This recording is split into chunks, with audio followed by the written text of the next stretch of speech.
A mother is stunned when her 13-year-old shows up drunk, high, and driving his grandma's car. When police travel to grandma's about the car, they stumble onto one of the worst crime scenes they have ever encountered. The dead bodies of Grandma and Grandpa, both shot to death on the kitchen floor. Why?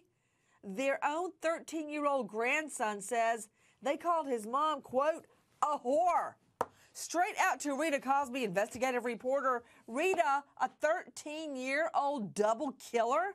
It is a shocking, horrible story. And as you said, he claims it's all because the grandparents were, quote, disrespecting the mother, calling her, quote, a whore. And what he did first, he shoots his grandmother in the kitchen from the back, shoots her. He puts an iPod, he puts the earphone in, shoots her once, kills her, then says, Grandpa, when are you coming back? And when Grandpa gets back, then he unloads on him until there are no more bullets in the gun. It is a horrific scene. And no, he doesn't call for help. He doesn't do anything else. Guess what he does, Nancy? He goes, steals their car, and goes out and parties all night. It is a shameless, horrific case. And the kicker is, the grandparents were getting his favorite meal, pizza. They went and got him Twizzlers and beef jerky so he would be happy. Absolutely. Putting the iPod earphones in and then letting loose on the grandmother from behind, then helping the grandfather with the groceries, bringing them into the home, and then he only quit shooting when the gun jammed, Rita. Yeah, and also the grandfather apparently yelled for help and screamed, wondering what the heck is going on. This is apparently, by all accounts, a loving grandparent, and this is what he did. He is now charged as an adult. He's 13 years old. But again, this crime is so horrific, Nancy, and people are stunned in this community.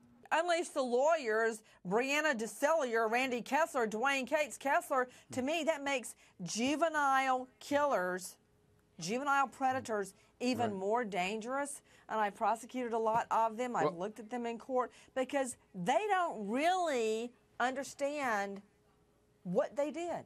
They know they meet it under the constitutional, the understanding of the nature of the crime. The killing means nothing to them. It's like they played a freaking video game. Kessler, why do I want him out rehabbed? You bring him home. You let him cut your grass. That's why we treat juveniles different than adults. If you don't believe in rehabilitation, then let's just put them all to death and put them all in jail forever and have no rehabilitation. I didn't say put them to death. Well, why put them in jail if there's no but why put them in jail if they can't be rehabbed? Why do anything other than end their life and then they're not a problem anymore? You rehab him. You let him come be a law clerk at your law firm. Dwayne Cates, I will say this. One juvenile that I prosecuted, I recall distinctly, the moment he got out, he committed an armed robbery and gunned down some other people.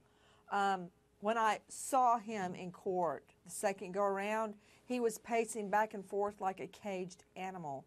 And I know that sending a juvenile to jail does not rehabilitate him. In fact, it may make him even worse.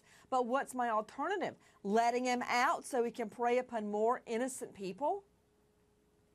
Well, there's nothing here to say that he's going to prey on more innocent people. We don't have enough information in this case. So 2 dead bodies is not enough for you? Well, it isn't enough for me. Like the previous lawyer said, let's just kill him then. Let's just get it over. But we live in America, and part of the criminal justice system I'm not is for entertaining any sarcasm.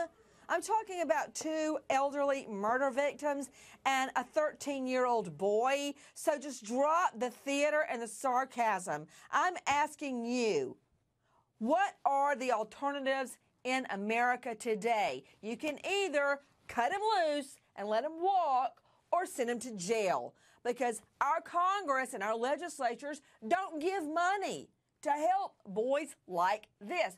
Those are my only 2 choices.